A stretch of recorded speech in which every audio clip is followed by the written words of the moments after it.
All right, let's continue with our topics about visitor pattern. Okay, we're going to go into dive deep into visitor pattern today. Okay, let's review very quickly the motivating problem to know what kind of problem we are solving. Okay, let's see. The very simple problem to illustrate iterator pattern is like an expression problem. Basically, you have some grammar for your language, and then it can be simply, let's say we only got constants, and also we got addition. Again, the base for the visitor pattern will be the composite pattern. You want to define the recursive structure for your tree at the runtime for the objects. That's something we'll get into in a moment. Okay, so we talk about this structure over here. You can hear me, right? Okay. Okay, good. Microphone sometimes can be distracting. Okay, good. All right. So the composite pattern over here, that's what we got. So now you're comfortable with the composite pattern, right? Okay. Basically, what we're going to see for the visitor pattern, we want to have a way that is going to make us effective on traversing the tree for this structure over here. Okay. It's going to be something similar to how we define the price for the equipment case, right? If you review what we just talked about in the composite pattern. But it's similar, but not exactly the same. One thing to note, if you try to recall exactly what we did for the equipment case study, if we want to follow the equipment example over there, we're going to define the price over here inside this expression class, right? Like equipments. So does that mean every time if you need a new functionality, you simply put it at the top level? Is that really the case?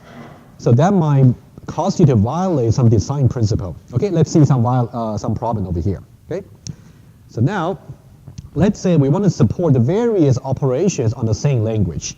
We want to say we want to print prefix, we want to print postfix, we want to evaluate the expression, we might want to type check.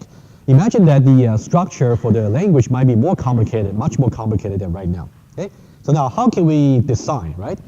What we got last time. Okay, so let me just go back to iPad over here. What we said last time was if you try to follow what we did previously in the composite pattern, as I said, we simply put a price inside the equipments at the top level. So now let's say we want to support the following operations. Let's say we want to support evaluates, print prefix, print postfix, and also type check. So that means, for example, let's say we got a tree. Let's say we got, let's say 4. Oh, let me do it again. Let's say we have an addition at the top level, and then we want to say 4 plus, let's say another plus, 6 plus 8. Oh, sorry about that. Good. Thank you. Okay. So now let's say this is the tree we want to build, let's say. Okay, overall, you're trying to do an addition. And then under the addition, the right child is also another addition, right? Let's say that's something we want to do. There are various operations you can perform on this particular tree. You might say, I want to evaluate. In which case, after evaluating this tree, I should get 18, right? For example. And then if I want to print prefix, what I should get is I'll get plus, and then 4, and then plus 6, 8. Okay? If I want to print the postfix, I will get 4, and then plus 6, 8, plus something like that. Okay? Postfix, and also I can do type check. I want to know whether or not, if I got a tree like this, whether that be type correct or not. For example, if I somehow build a tree over here, I simply got, for example, the string literal 8. In that case, it will not be type correct, right? So that's kind of the problem we like to solve. We got the various operations we like to solve. However, between each individual operation, they may not be related to each other. Okay, that's my hint to you. Okay, which means when you try to evaluate, it's a very different operation than printing prefix, or very different from printing postfix, or very different from type checking. Okay, so the design we started with last time. Okay, let's just see very quickly. It's going to follow exactly how we did it for the price for the equipments. Let's say I simply define evaluates over here. Let me just put 2 of them. Let's say and also print prefix. At the defer level, I simply put defer, right? Because I don't know yet how to evaluate or how to print prefix for this particular kind of expression. And then when I go down to the descending class level, I'm going to have evaluates plus and also print prefix plus and also evaluates plus and also print prefix. That's kind of the design we learned from the composite.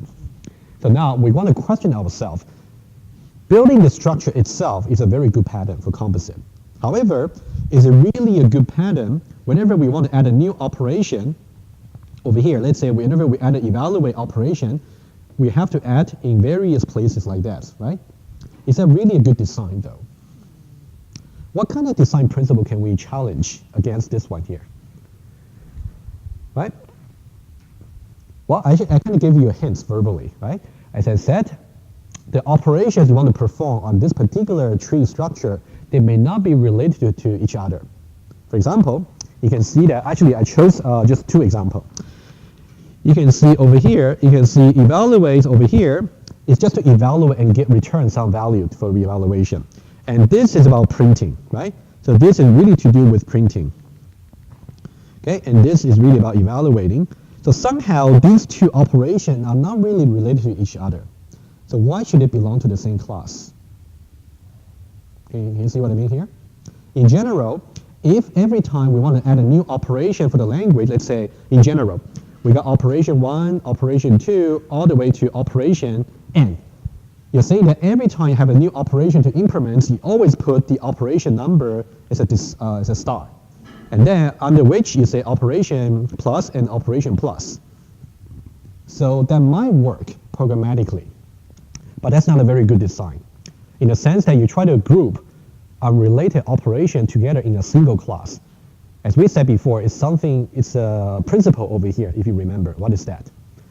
When you want to say under a single class, you only put related stuff together. Cohesion, thank you. Yes, exactly right.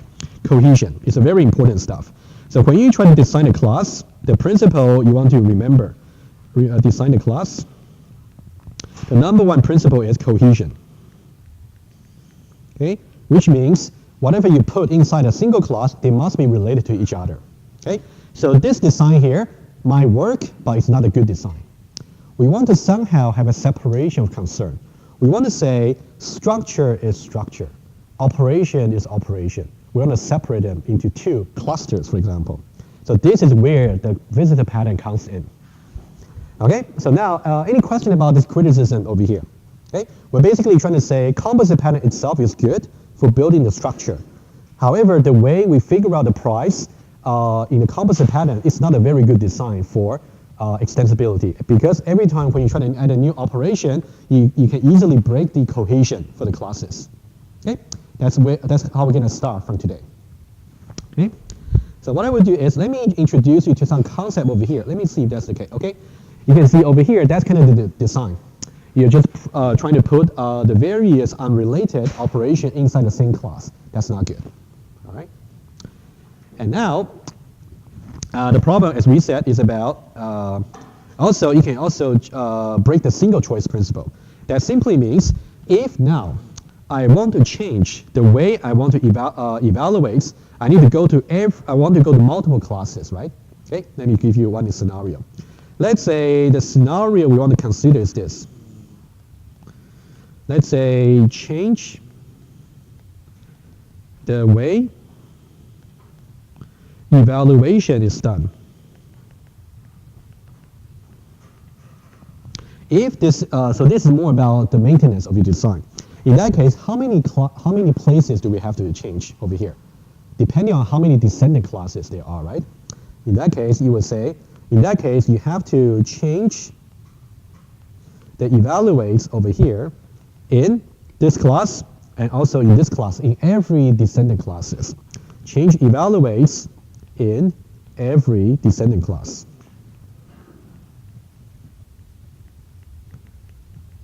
So that violates the single choice principle. Okay, that's not being satisfied. If every time you want to make a change, you want to go to multiple places, it's a sign of violating the single choice principle. Yes.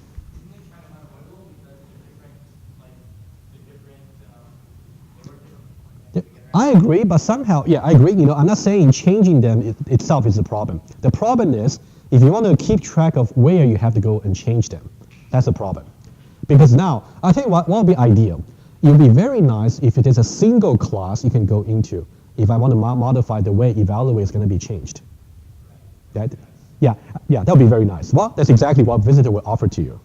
Okay, so now single choice principle is very easy. Whenever you try to make a change, how many places do you have to go to? If there's going to be multiple places, it's not good.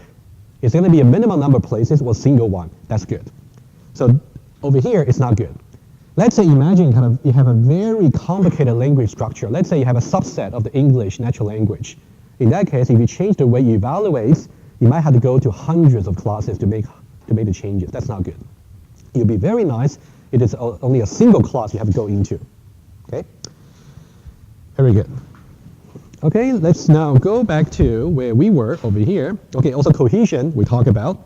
Okay, so these are the two drawbacks for the first design. Again, the design works, but it's not a good design. So now let's talk about some design principle. This is a new one. Okay, so far we talk about information hiding.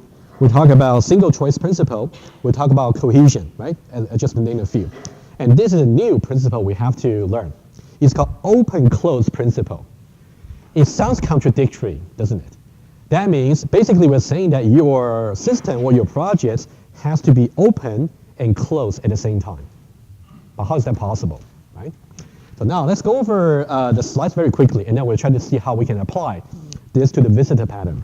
Okay? Basically, you want to say the same system that you're building, it should be open for extension, which means every time if you want to extend your system, there's got to be a place for you to, there's only a fixed place for you to, let me just draw that to you conceptually. Let me give me an iPad page. Okay, basically open-close principle.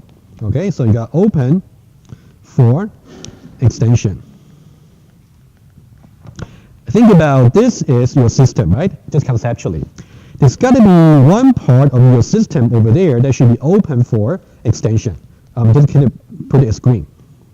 Which means this part over here may be extended, this part over here. Okay, just this part here. So which means this part may not be stable. That means you're open to actually for some extension. On the other hand, there should be another part that should be closed for modification. You can see, if you only read the sentence here, it sounds a little bit contradictory, but not necessarily. That means for open-close principle, for you as a designer, you have to make a judgment before you try to implement your system to say, I'm going to divide my system roughly into two halves.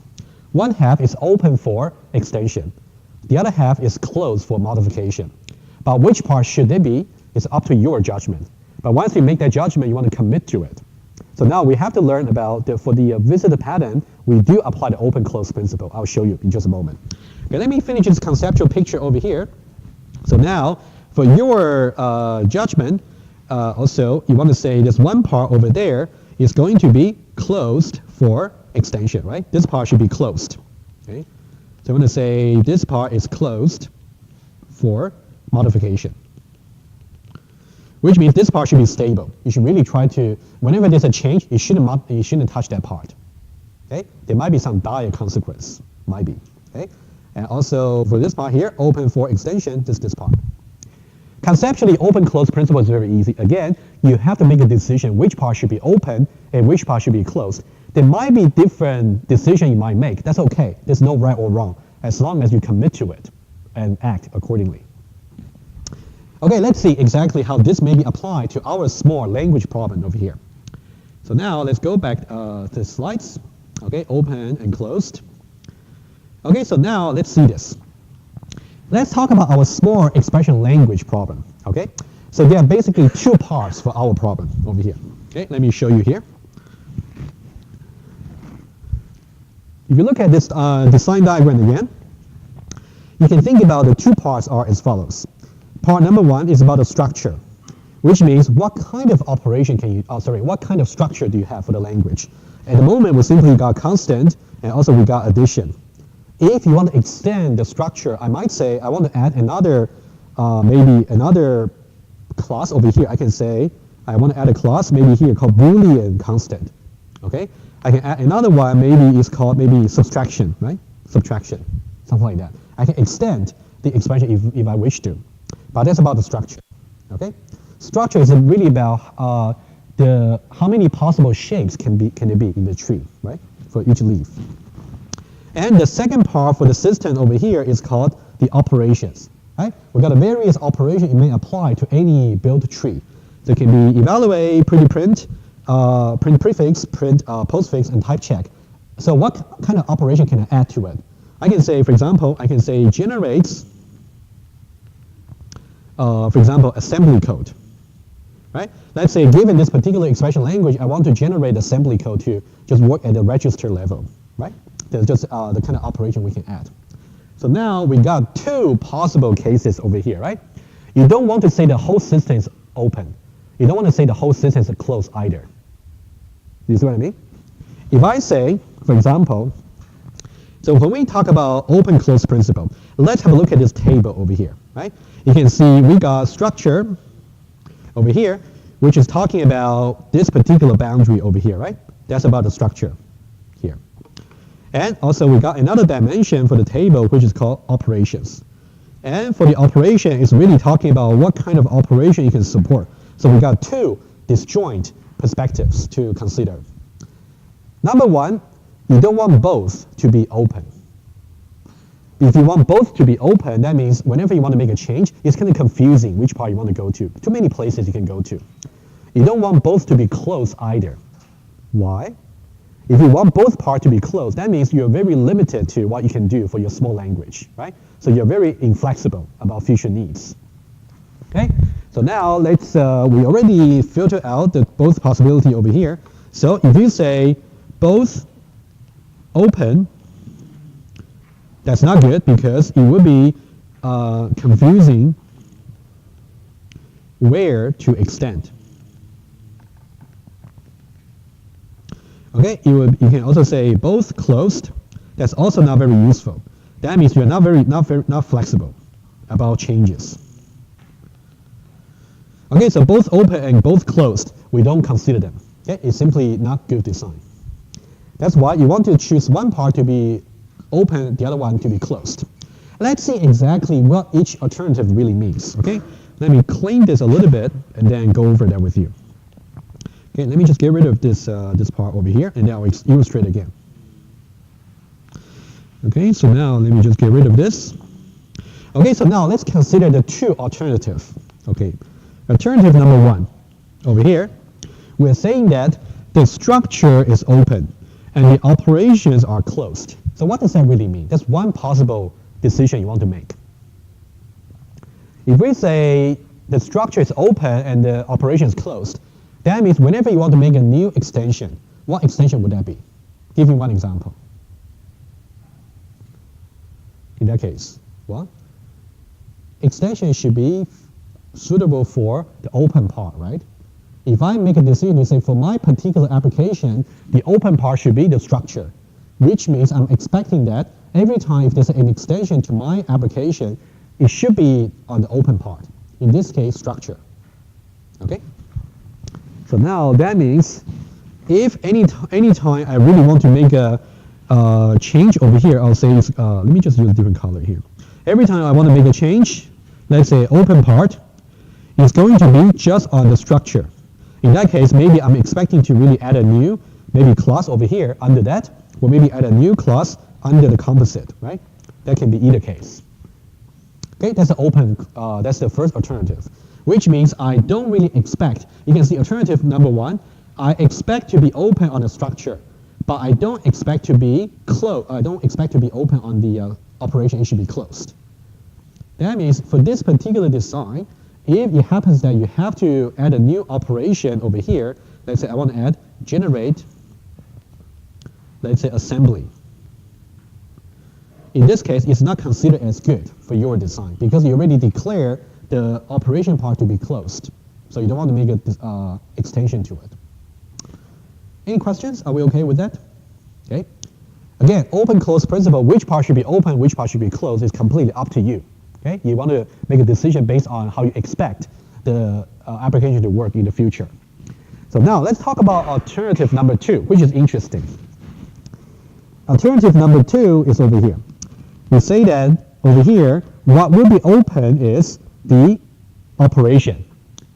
So this is actually the problem we are trying to solve from the previous motivating problem, right? Remember in the previous motivating problem, we are simply saying, I want to add evaluate, I want to add prefix, I want to add these operations. I'm expanding the variety of operation I can perform on the language over there. Okay? So this is to say you can be open on the operations. You can add, keep adding as you wish. So this is exactly where the visitor pattern can be useful. Okay? And remember what we said about single choice principle. Basically, if you make a decision for alternative number 2, that means you're only expecting to add operation to your system. In that case, every time you add a new operation, there's only a single place you have to make a change. So that's single choice principle. Okay, that's something we'll see. Okay?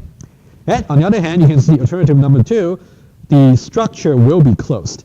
That means if you really want to support some natural language processing, you better commit to the grammar or to the variety of structure you want to support in the very beginning. Okay? If you actually make a very, very unstable structure in the beginning, that means you're going to make changes to the closed part very often. That's not good. Okay? Again, one part should be open, the other part should be closed. Questions? Still very abstract at the moment, right? I'm just trying to give you a little bit higher level idea. So later on, maybe for your projects, you want to think about which part of your project should be open, which part should be closed. Think about it, okay? Okay, so now what I will do is, let's talk about visitor pattern, okay? So now let me just make a mini conclusion for you over here. Okay, so now we talk about the visitor pattern. Okay, visitor. So to really follow the open-close principle, we're going to make the following assumption or commitments. So we're going to have the open part of the system, and also we're going to have another disjoint closed part of the system. The open part is going to be the list of operations that we may want to support for the language. And then for the closed part, it's going to be the structure of the language. Which means for you as a designer, you should really decide in the very beginning, before the first release or before the first commit, to say, for this particular structure, I want to know exactly what structure it should be in the very beginning, right? I shouldn't really keep adding to the structure. On the other hand, I may add as many operations as I like whenever I am happy about it, okay? So this one here, you can keep adding. That's why it's open. Okay, that's the idea for visitor. Okay, just let's make that assumption clear first. So now, having this in mind, let's go over the bound diagram for visitor. Okay, let's go over the design first, and then we'll go over the code to see how things work at the runtime. Because for the visitor pattern, both architecture and also both the runtime are kind of sophisticated, right? Let's spend some good time on that. Okay, so now we're going to start very slowly, okay? So now the whole thing is going to be the architecture diagram for visitor pattern. Let's start from the left-hand side, okay? First of all, at the top level, we got 2 clusters, okay? Cluster number 1, over here we have expression language. That's a structure, okay? That's cluster number 1. And then for cluster number 2, we have expression operation. So that's the operation, right? We got 2 clusters. Basically, we got separation of concern. We got classes for structure only. Also, we got classes for operations only. They're separate, okay? So we're already solving the cohesion problem already. So now let's have a look at exactly how we can actually develop the design. Assuming that we're going to only deal with a simple expression language, which has only constants and also addition. Let's assume that's the case, okay? So now all you gotta do is as follows. You have to go to the top level over here, let's say for expression, okay, it's deferred, right? We're going to add a single feature over here called accept. Okay, that's the key number 1, okay? And the accept itself is going to take one single parameter. You can see v of type visitor, okay? And accept itself is deferred.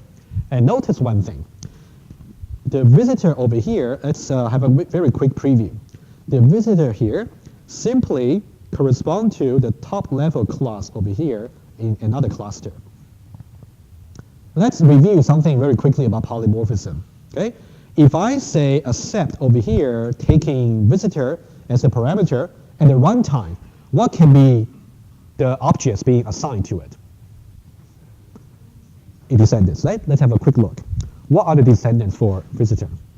You can see that according to the architecture over here, descendants we have evaluator doing evaluation only. We have pretty printer doing pretty printer only. We got type checker doing type checking only. That's exactly the single choice principle I was talking about. That means later on, if I want to change the way I need to do evaluation, I go to this single class over here, not multiple classes. Single choice principle. Okay, we can really see quite many things just from the single declaration over there. Okay, are we okay so far?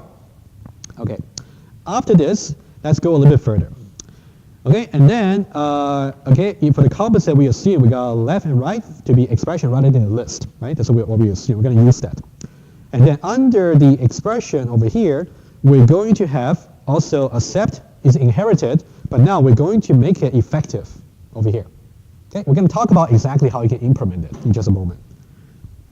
And then we also got accept and also effective, which means for every descendant class, for every effective, for each implemented, so you can think about this is like effective, which means it's not deferred. Effective descendants. For every effective descendants of the expression, we're going to implement the accept accordingly. However, the way you implement the accept is actually quite standard. I'll show you it's only one line or two lines of implementation. Okay, and also we implement that for the addition as well. Okay, that's about a site for expression. I haven't talked about the implementation details yet. We'll get there. Okay, at least we get architecture correct. Basically, for the visitor pattern, in the structure level, in the structural cluster, we got composite. In the operation cluster, we got something else, which will obey single choice principle. Okay. Okay, one more thing to draw your attention to. Notice that there is a green arrow over here with a connection, right? You can see there's a green arrow over here, which is client supplier, right? Over here. So now, can anybody try to explain to me why we have to draw an arrow like this? From where can we actually see this client supplier? This is a very quick test about reading the diagram. So why do I have a client-supplier relation arrow from expression to visitor? Why? From diagram. Why do I have that? From where could you see that? Ah, exactly, yes, right? Okay, can everybody see that? Okay, let's see. The reason is, you can see the accept feature is taking visitor, it's taking visitor over here as an argument, as a parameter. That's what that means. Accept is making use of visitor. That is why you got a client-supply relationship over here. Guys, are we okay with this? Every time you got a parameter type, return type, or attribute type, that means you got some client-supply relationship. Okay, that's about the accept. And now let's go to the other cluster over here. That part is also interesting. Okay. So now this is the part I want. You know what? I want to ask for your observation. Okay, just before I tell you, you may just be able to spot it yourself. Let's look at this alone. You can see that we do have a visitor class over here that is deferred. Okay, it's deferred. Notice that. Okay, and also we basically got different descendant classes over here. Okay, let me give you a little bit hints. Basically, each effective descendants,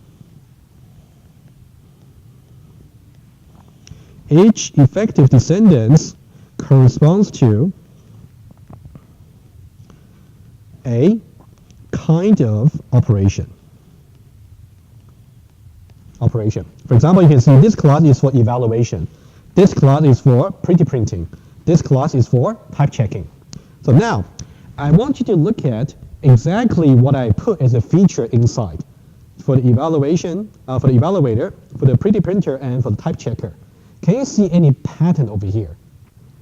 Do we have a general rule as to how many features we should define in the visitor class and also in the descendant classes? How many features do we need, the minimum?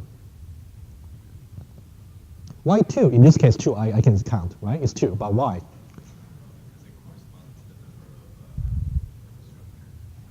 Yeah, okay, can we be a little bit more precise? Okay, I agree with you. You can see somehow, okay, you can see we always start with the prefix visit, right? Always with visit, always the case. But now the question is, why do we have constant and addition? What do they correspond to? Expression, well, we didn't have visit expression, do we? To be more precise, it corresponds to the effective descendants of the expression cluster. Okay, so now let me write it down for you. So that's why you don't really see anything like a visit expression. Okay, that's not something you see because the expression class itself is deferred. Okay, so what you will do is, okay, I'll put it here. The list of features, let me just be more a little bit precise for you. The list of visit features correspond to the list of effective descendants. Descendants of expression. Okay, in this case, in this case, you can see that we got constant being effective, addition being effective. That is why we got constant here and addition over here, right? And then you can see that the corresponding parameter type over here is simply that particular class, right? You can see constant over here and addition over here, okay? Lab number 5 is going to be about implementing visitor pattern. So pay attention. I'm sure you have to pay attention to me, but just pay even more attention, right? Are we okay so far? So far we have only gone through the architecture for composite together with the visitor, okay? They all work together well. But now we want to see exactly how they work together at the runtime, and then we'll revisit the design principle again. Okay? It's really important. Okay, so now having this in mind, let me, in this fragment of code, we're going to revisit this fragment of code for a few times. Let's first of all try to look at these lines over here, right? Line number 4, 5, and 6. What are we doing here? 4, 5, and 6. Well, does that look familiar to you over here? We are basically building a composite tree, right? You can see that we are defining a constant called C1. We're defining a constant called C2. And then we are creating a composite addition. And we're adding C1 and C2 to be the left and the right. Right? And then, right? So far so good? After that, we also try to create and evaluate. This is something new. Okay?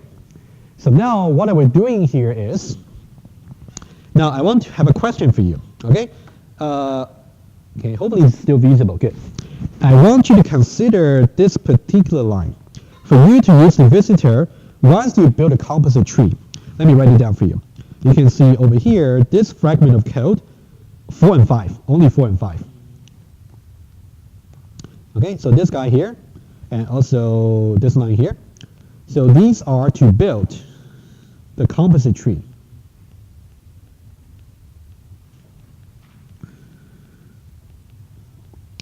Out of the classes over here, right? That's what we're doing. So now, can you look at line number 7? How do we know if line number 7 should compile or not? How do we know? So try to be as complete as possible, okay?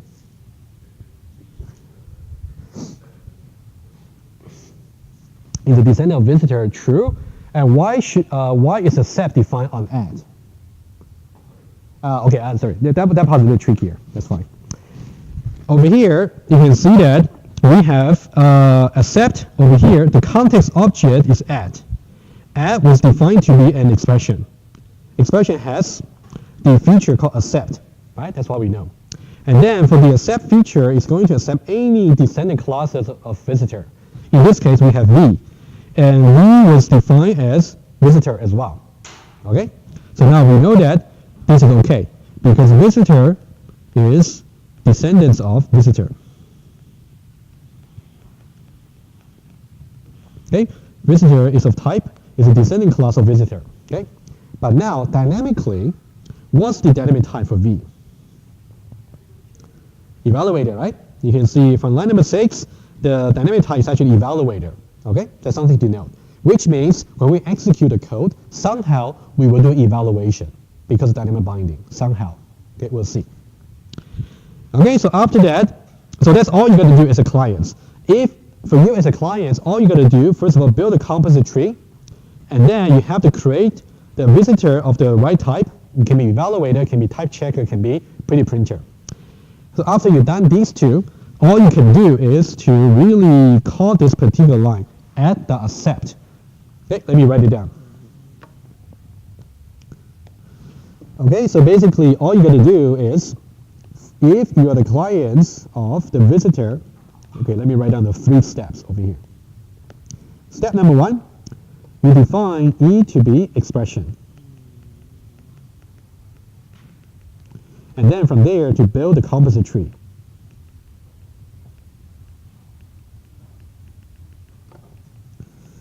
Okay, that's what we have seen. Number 2, we also declare V to be of type visitor. Okay, and then you will say attach V to a particular visitor type.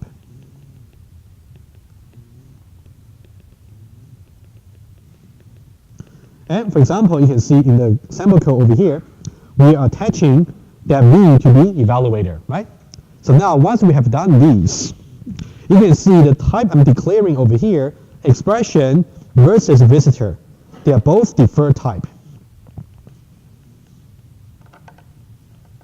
That's okay. When we define the stuff, we want to be as tolerant as possible. We're going to let dynamic binding to work out the logic at the runtime. Number 3, what we're going to do is we're going to say expression that we have just built dot accept, and then V. That's all we're going to do. Somehow, line number 3 can magically let the visitor traverse the composite structure for E somehow. Okay, we're going to see exactly how it is going to be done. You can think about this another one. Number 4, you can retrieve the result of visit from V. Okay, that's also something you can do. Okay, so these are basically the 4 steps you have to do as a client for visitor pattern. Let me ask you one question quickly over here. Okay, so now you can see that over here I'm doing a cast. How about here? If you look at line number 8 and also line number 9. Okay, basically 8, 9, and 10. Why do I have to do a cast over here? Why? Would it not work? Let's say rather than writing 3 lines like this, can I not simply say eval dot value? Beta value, sorry. You're right, there's a typo. Thank you. Actually, sorry. Why can I not just say beta value? If I simply say over here, beta value, would it work? That's a question. Beta value. What do you mean depends?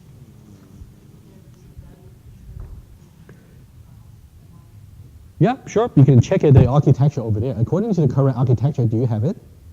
No. I'll tell you why. There shouldn't be a value over here. Why? Because you can think about, it's a very good design problem to think about, a design decision. And basically, you're saying that if we actually somehow get, currently there's no value, there's no value feature in the visitor class, which is a static type for V. So that's why it wouldn't compile if we simply do this directly. So that's why I'm going to do a cast. So let's now think back. What if I try to add value in the visitor level? What if I try to do that? But now the problem is, what should be its type? Right? Because in general, let's think about this. Let's say what would be the value type for evaluator? For example, it can be integer, right? Just to get an integer result. And the value type for pretty printer can be a string. And the value type for type checker can be a Boolean. So the value here should be some common class, common ancestor for integer, Boolean, and string. What would that be? Any. Well, putting any over here is not good. Definitely not good. However, you can try. It just came to my mind. What you can do is you can make the visitor class generic. Well, that's what you can try. For example, that's something for you to think about. Okay. What you can try is, for example, let me put it here. What would be a poor design? If you simply say poor design, if I simply got visitor over here, okay, it's a deferred, and then I simply say the value for the particular visit is just any. The problem for this is if you got individual subclasses over here, and then somehow you have to cast any to the particular type, right? Cast the any to Boolean, cast the any to string, cast the any to integer, okay? So cast will be necessary.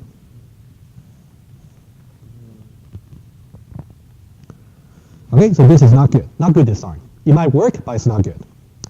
What could be a potentially good design you can try, okay? It's not really included in the source code.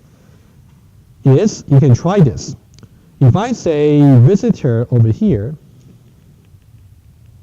and then I can say G. Okay, let's say that's deferred. And then the value over here, I can simply say that's of type G. And now, what should I do? Let's say for evaluator.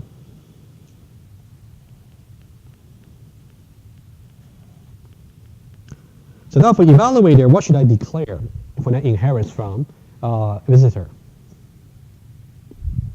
Well, let's see very quickly, right? I can say class evaluator.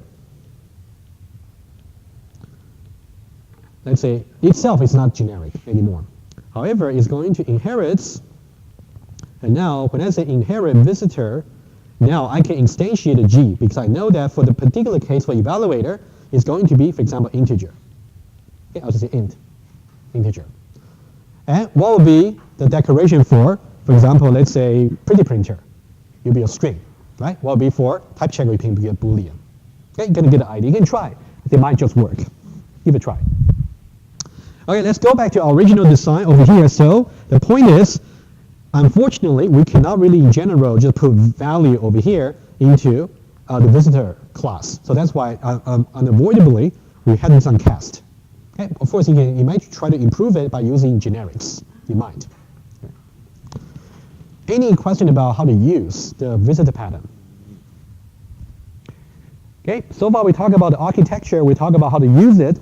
Now we're going to talk about how to implement it, the visitor pattern. Okay, let's see. The same block of code is going to be there.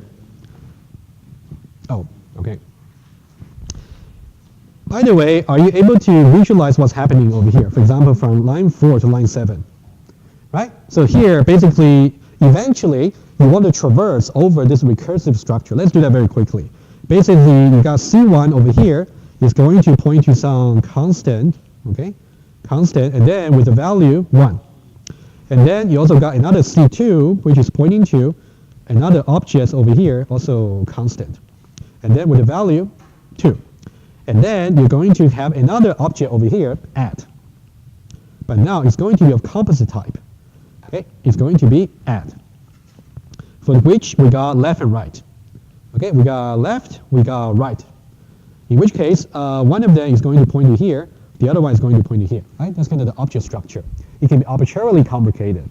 For illustration, I'll just focus on this one particularly. Okay. So now let's move on to the code. Okay. Let's see exactly how things are implemented, and then we have to trace it a little bit. And this is a very important concept we have to understand, which is called double dispatch for visitor pattern at the runtime. That's something I'll talk about in just a moment. So now let me go over the code a little bit with you first. So understand that we are simply getting this runtime structure over here from the test code. Okay, simply add. What we want to know is how exactly it is going to work. When I say add dot accept v, and v is just pointing to some evaluator objects. Okay, that's kind of the thing we want to trace. So let me just dive a little bit into the code and let's see how things work. Let's go to the structure part. You can see the blue parts are the structure. Let's go for the structure first. Okay, so now let's go over that quickly. Bless you.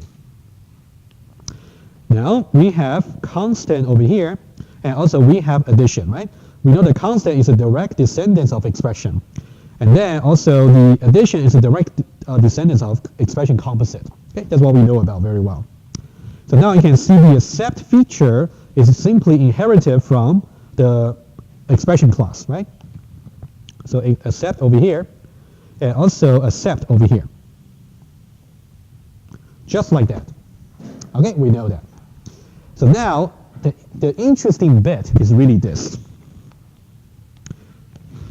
Well, first of all, we're going to use the v from the input parameter over here. We're going to use the v as the context object for another feature call, right? Similarly, we have v, we got v over here, and also v over here as a context object, right? First of all, right? Remember, visitor is only the top level class for the package, right? Dynamically, visitor can be evaluator, it can be pretty printer, it can also be type checker, right? Dynamically. So now let's look at the feature over here that's being called. Oh, by the way, there's one thing you may not know about. In Java, you may have overloading. Do you know what overloading is in Java? Overloading simply means you may have the same method name, but the parameter types are different. Okay, it's not allowed in IFO. In IFO, you must define distinct feature names. That's the design decision. Okay, something. Make sure you don't do it in your projects or in your lab. Okay, so now you can see over here we got v over here, and then we simply say visit constant. You can see depending on what the current class is that we are talking about. If currently we're talking about a constant class, we're going to say visit constants. Remember, every expression class has the corresponding visit feature in the visitor, right? Remember, that's a guarantee. Similarly, when you say over here, you say we are under the context of addition, so we'll say visit addition over here. So far, so good. Now, the interesting thing really is this guy here, current and current. So what does that mean? That means we are really trying to basically, think about this. When I'm trying to accept a visitor, I'm basically passing myself to the visitor and let the visitor do the rest. Okay, that's how you can think of it. We're going to see exactly how this will work at the runtime. And as I said before, the way you only do one line implementation only for the expression side, only one line. All you got to make sure is you call the right feature over here. It can be constant, it can be addition, or it can be subtraction, whatever. Okay, and you always pass yourself, the current class, into it. So now let's have a look at the other side, the visitor. Okay, if you look at the visitor class, let's say we got the deferred class visitor over here, we got visit constant, we got visit addition, right? And then for each one of them, it's going to have the corresponding type, constant or addition. Okay, that's something we know about. Let's see how we can implement the evaluator. Okay, let's see how we can implement that. Okay, let's see. Oh, actually, yeah, exactly. So now what I want to draw your attention to is this. We are talking about this evaluator class, which means now I'm going to talk about for every language components, including constant and addition, how to evaluate them one by one, individually. Okay? The first one, let's talk about a simple one. Oh, by the way, you can see also that we also have a feature value that is only available at the descendant class level, right? That's why we need a cast in the client code. So now let's look at one by one. The easiest one is how to implement the evaluator for constant. So now let me, how about green? When I say visit constant over here, I'm going to take any constant I like. Okay? From there, I'm simply just going to say whatever value it is for the visitor is just going to be the value for the constant. Easy. Because if you look at the previous architecture over here, if you look at that, you can see over here, actually I didn't really put it here. You can assume that in the constant we actually got something called value of type integer. Okay? I didn't include in the diagram. That's something you can assume. Okay, so now that's about the implementation for the visit constants. Okay, you see, how do you evaluate constant? Just get its value. You don't need to do any further operation. So that is the base case. Okay, what about recursive case? Recursive case, visiting addition is like visiting a binary tree. You just go to left child and go to right child and recurse on each one of them. Let's have a look. So now, if you look at visit, that's not good. If you look at visit constant over here, it's going to take addition. So now, statically, what can you expect from addition? According to the architecture, if the static type is simply addition, what would be the expectation on the objects? What features will you inherit for addition? Well, it's multiple inheritance over here, right? It's multiple inheritance. For the left-hand side, you got accept, so you may call accept. On the right-hand side, the right parents you might call left, or you might call right. Okay? So now let's go back there, and then try to see that. So now, when we try to visit, conceptually, if I want to visit an addition, it goes like this. I want to really separately visit the left child, left subtree, and then separately visit the right subtree, and then try to get a result from both subtree and combine them together. That's pretty much how you did recursion in general. Okay? So now that means you will see that I simply declare some local variable over here. I would say evaluator left, evaluator for the right. They're both of type evaluator. Okay? Declare these two local variables, and now let's see what's happening here. Remember what I said before? For you as a client for the visitor, all you got to do is to give the structure that you want to visit over and then pass the visitor. So that's why you see over here a.left versus a.right. So that makes sense, right? Go to left subtree versus going to the right subtree. And then what are we calling? You're going to say accept and accept. What do you accept? You accept the evaluator left, evaluator right, which will declare exactly over here. So once you have done that, hopefully the two local evaluators will get a result for the left subtree and right subtree. And then you simply say, what's the value from the left traversal? And what's the value for the right traversal? Combine them together, assign that to value. Okay? That might be the simplest example you can get for visitor. Of course, once you get to more complicated operation, things might even involve a loop. But now, let's not worry about the loop. Any question about the code over here before I try to trace that a little bit with you? Okay, we basically talk about how you can implement the structure part and also how you can implement the visitor part. Okay? For the visitor part, you have to worry about either the base case or the recursive case. Okay? Basically, recursive case, you just want to make sure you figure out exactly what the subcomponents are for the expression. Over here, it can be a.left and a.right. So we got two subcomponents. Once you got them, you're going to pass another new evaluator and then try to get a result for each one of them and then combine them together. Now, let's try to trace the code together. Okay? So now let's assume that we already got the previous test code. So we already have executed these two lines of code. So we got this kind of tree structure already, let's say. Okay? So now, at the same time, I'm going to describe there's a very important idea about visitor pattern. So whenever you try to review the visitor pattern, start from this definition here. It's called double dispatch.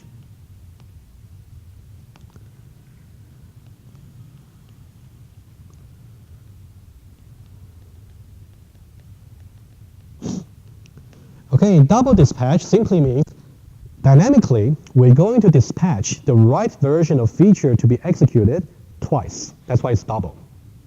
Okay, but now you want to know exactly how where are the two times of dynamic binding that's going to occur. Okay, so now let's see that. So now we got this particular add tree with a very simple tree, a simple binary tree. And then we also got the evaluator over here. Okay, so now let's start with this particular line of method call or feature call, add.accept v. So now let me ask you this. First dispatch.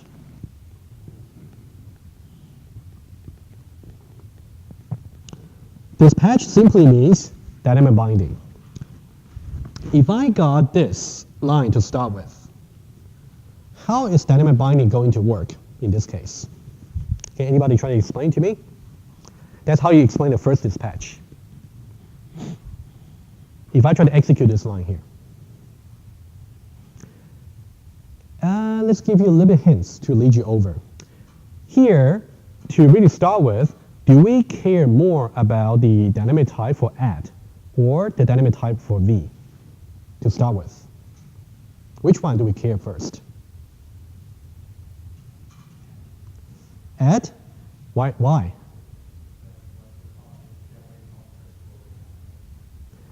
Yeah, so in some way that's the feature you're trying to call, right? Okay. So over here, think about it this way. Okay. I'm trying to make this particular feature called accept.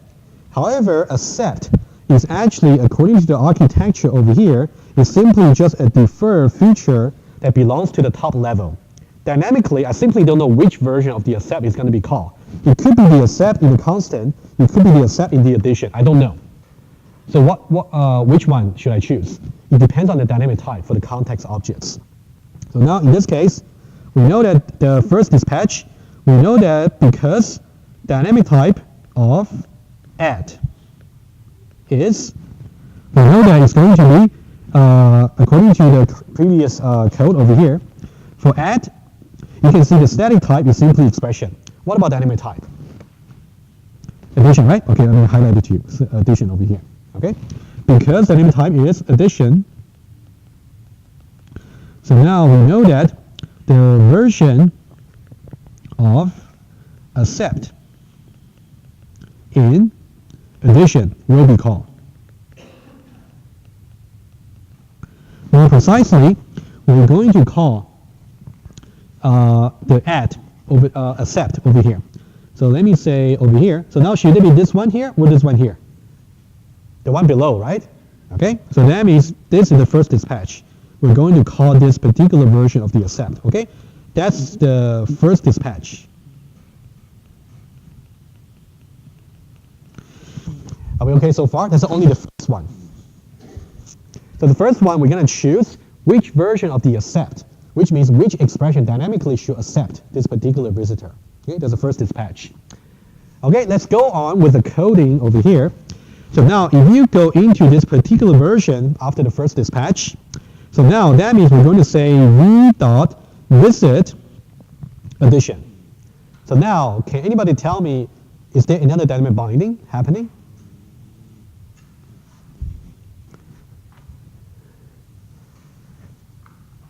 Anyone want to try? When I execute that line there, to say v.visit addition current, is there any dynamic binding happening here? I will give you a little bit hints. How about I'll give you a little bit hints. You may, since we already talked about the add being the source for deciding the first dispatch, right? So now it's the turn now for v. And now I will let you cheat a little bit. If I go to the previous code, the v over here is what? What's the dynamic type for v? Evaluator. Okay? So that'll be the second dispatch, right? So that means we know that over here, let me make a note for you. We know that the v over here, the dynamic type is actually evaluator. Okay, can you complete the story? Given that we know that the v at this point here is going to be of dynamic type evaluator, so now when we say v.visit addition current, what's going to happen? How is dynamic binding going to help us over here?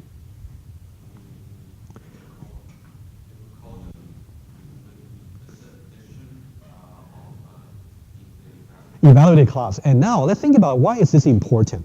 How many versions of visit addition do we have according to the architecture? 3 versions, right? Let's review that. That's why diamond binding is really important. If you look at the architecture again, you can see visit addition has 1 version over here under evaluator, 2nd version under pretty printer, and 3rd version under type checker. We want to know which version to call. In this case, the dynamic type for the visitor that we're passing is really important. Okay, that's the 2nd dispatch. All right, so let's go back here, and I'm going to write it down. The 2nd dispatch is going to go like this. The 2nd dispatch will say something like this. Because dynamic type of V is evaluator, okay, I'll say eval, so the version of visit addition, right? Visit addition in evaluator is called. Okay, that's what we have, right? And now one more thing to show you, okay, when you study the pattern. Here we say the version of visit at. So you can see the at over here is based on the previous first dispatch to know because the dynamic type for at is actually sorry, let me say it again. The dynamic type for at is actually addition. That is why in turn we're going to execute visit addition to decide the 2nd dispatch. Okay? So now we know that what we have to do is we have to go to the visit addition over here for the evaluator. Okay, that's what we should do. So now what do we do now? We're going to execute the code line by line. Let's try that quickly, okay? Just be thorough. It's only one level to do. So now that means we're going to create 2 evaluator objects over here, eval left and eval right. Okay, I'm going to draw that quickly. So you got eval left, which is pointing to some evaluator objects. And then it's going to have some value, which we don't know just yet. And also we got another one, which is eval right. And that one is also going to point to some evaluator objects. Also value, which we don't know yet. Let's initially just 0, okay, default value. So now here comes the interesting bit. What's going to happen if I have a.left.accept double dispatch? So this is the 2nd time we're going to double dispatch, right? Once you figure out the double dispatch, you know you will go to a particular feature under the visitor. But now inside that, we try to recursively visit the children. Okay? So now can somebody try to explain to me for this particular line? Okay, I'll write it down. When I say a.left dot accept, and then I would say eval left. Okay? There is another double dispatch over here. And similarly, there's another double dispatch when we say a.right.accept, right? Can we do a quick exercise over here? Can somebody tell me exactly what is a double dispatch over here? Okay? Yes. First dispatch, first. Okay, the first one, okay, maybe the first one based on dynamic type of what?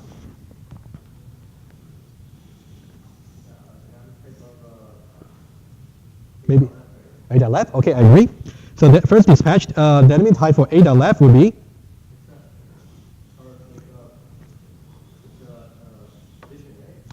Are you sure? Okay, this is addition, right? This is addition here. When we say a.left is referring to this particular object over here. Oh, thank you. That's right. No, that's not right. Sorry. It's a terrible joke. Sorry.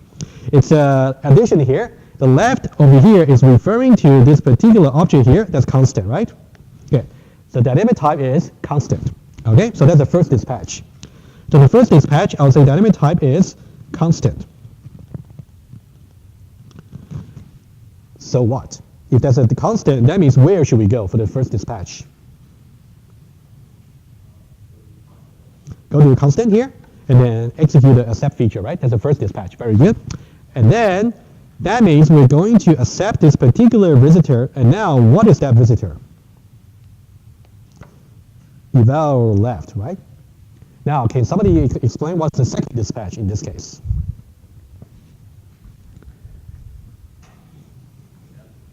Eval left is of dynamic type evaluator, right? Good. There's a second dispatch. The eval left over here has the dynamic type. It's going to be evaluator. That means we're going to execute this particular line over here. Okay, and we know that V is basically evaluator. So that means we're going to go to visit constant the version that is in evaluator, right? In that case, we're going to go into visit constant over here. Okay, and remember we're passing current. What is current over here in this case? If you think about current here, what was current exactly? Remember we are making this call over here. Let me before I take that. We're making this particular call. So what is exactly this current over here? That's my question. A.left, right? The context object for calling the accept. Okay? So now the current over here basically is, you can see A.left is the context object for accept. So that means the current over here is A.left. Okay, and then, so that means constant over here is simply just A.left. And then what's going to be this? The value for the evaluator, the left eval, is going to be C.value. Okay? C is basically A.left. What's A.left value? At the left, the value is going to give you 1. So that means evaluation result for the left child is simply just 1. Similarly, if you do another double dispatch, I'm going to leave that to you. You're going to get the evaluation result for the A.right will be 2. That means over here, eval the left, the value is going to be 1. Eval the right, the value is going to be 2. And then we're going to set the value over here to be 1 plus 2. 3. That's how things work. Even for a simple example like this, you got 3 instances of double dispatch. Okay?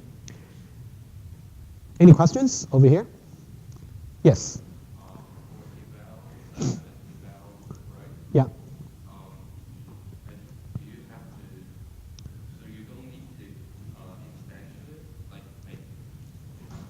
You have to indeed. Let me see this. Now, actually you're right. Maybe I forgot to include, maybe I was just lacking the space. You're right, because they're reference type. You're right. So once I say eval left, eval right, the declaration you should really say eval left make, eval right make. Yes, indeed, you should. Yeah. Compiler will actually complain my code because it's not void safe, right? They could be void. That's a good point, yeah. Just make sure you do that for your lab. Right? Guys, any question about the idea about double dispatch? The best way for you to understand, for you to review the visitor pattern, is to take this example over here, simplest one, and then think to yourself, why do we have 3 instances of double dispatch? That's the best way to really review. And be prepared to explain. Later, maybe in the exam, if we somehow give you some design for the visitor pattern, and then we want you to explain how the double dispatch actually occurs at the runtime, be prepared how to explain. Okay? It's really important. Okay? Questions? We okay, right? Okay, so we got, yes. So after the visitor design, you can still only call a type of visitor. Like you can only call evaluator. So what's the point of having like a visitor design? All the functions like print type. I don't quite follow. Can you say that again? I don't quite follow you. Visitors, yes. Correct. Mm-hmm. Mm-hmm. But what if I also want to use the other? Oh, I see. Good question.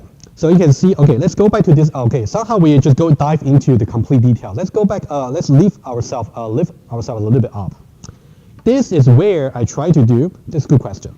This is where I'm trying to create actually try to evaluate this set, right?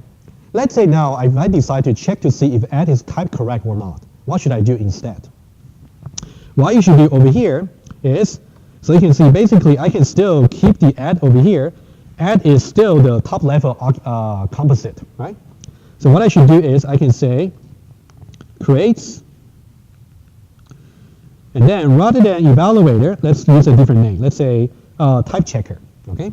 What I can do over here, it creates type checker.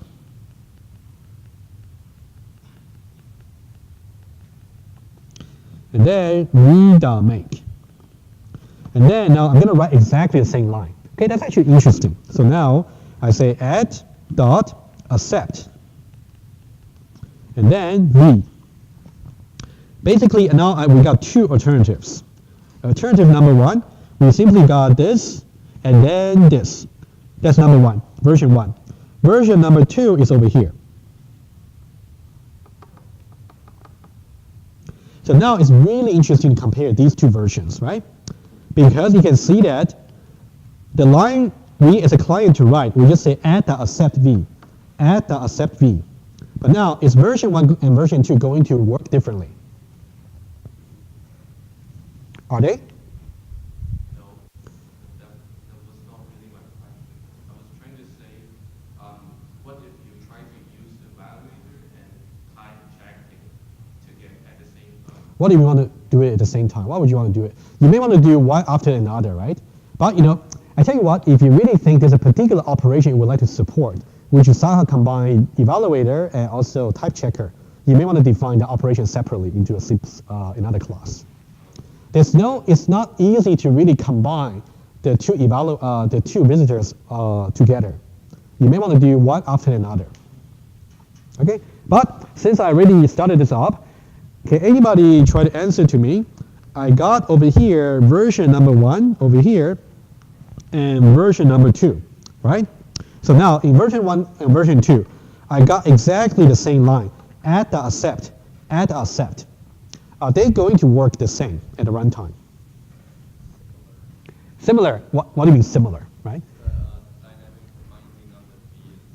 Okay, how about this? You want to say something? Let me ask you this. If that's not related, let's hold it. Okay, yeah, a little bit. So now let me ask you quickly. For version 1 and version 2, is their first dispatch the same? Yes, right? Because first dispatch depends on the dynamic type for add. It's the same. What about second dispatch? No. Why? How are they different? For the version 1, evaluator, second version. Exactly. So if we compare these two versions, okay, again, that's also another example for you to verify your understanding. For this one here and this one here, okay? So basically for their first dispatch, it's the same. Okay, it's just about the dynamic type for add. For the second dispatch, they will be different in the sense that for the first one, the dynamic type for V is evaluator versus, and for this one here, is going to be type checker.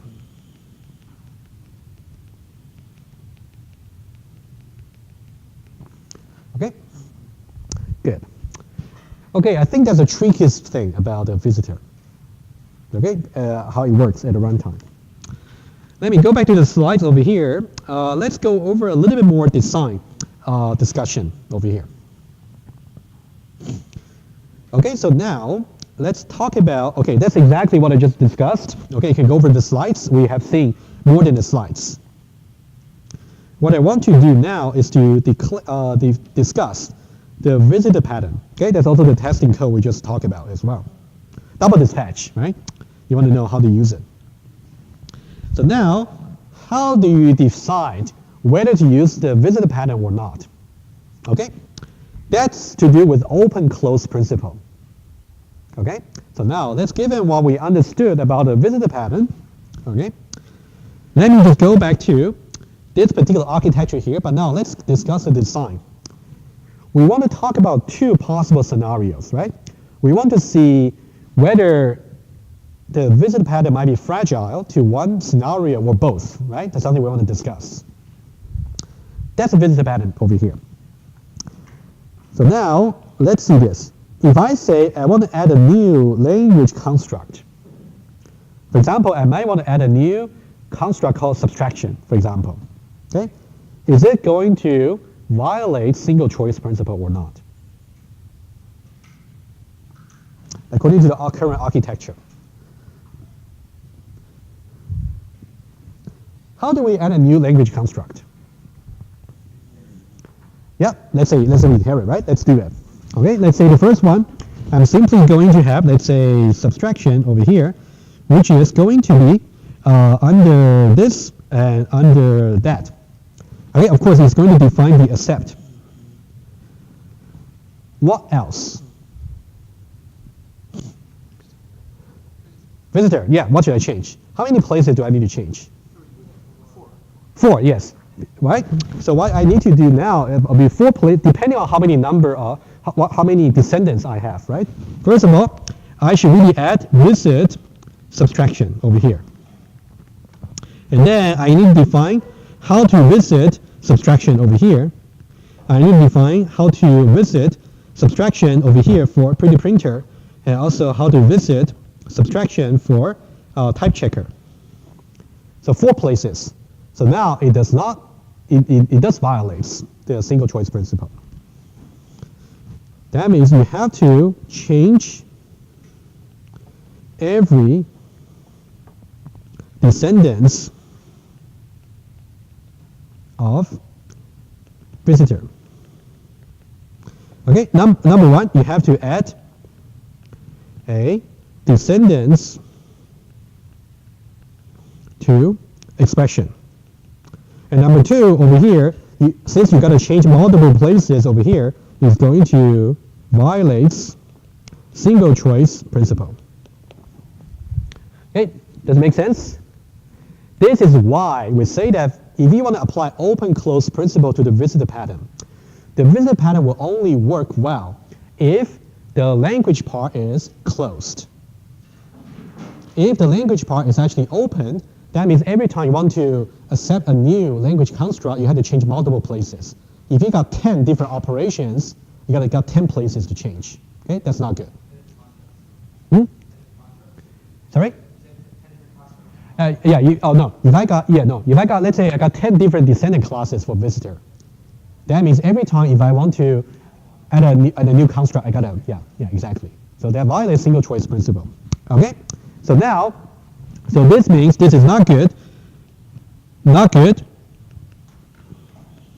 Because this is supposed to be closed for visitor. Okay, let's do one more discussion over here. So what about the second one over here? Adding a new language operation. How about that? Would that be okay? Would that actually satisfy the single choice principle if I want to add a new language operation? Would that be okay? Aha, how exactly should I do? Should I modify anything to the structure part? I don't, right? So what should I do? Add a new class, a new single place, right? Let's say I want to generate assembly code, for example. All I got to do is create a new subclass over here, and then I can call that maybe generates assembly code. Okay, assembly code over here.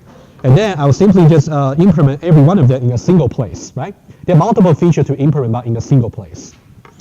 So over here, you're going to say visit constant and also visit addition, right? So that's going to be okay. Okay. So now over here, you only have to add a descendants to visitor. Okay, there's a single place to change. Any questions about this? Are we okay? Okay, that's about the, basically again, just repeating what I just discussed. Okay, single choice principle is really important. And now, I will suggest the following. Lab number 5 will be released maybe after your lab test number 2 on Friday, possibly over the weekend. But for now, I did create a tutorial video to help, walk you through how to create composite and also visitor in IFO, a simple example. You may want to follow that quickly. That'll be a very nice preparation for lab number 5. Okay, I'll see you on Wednesday.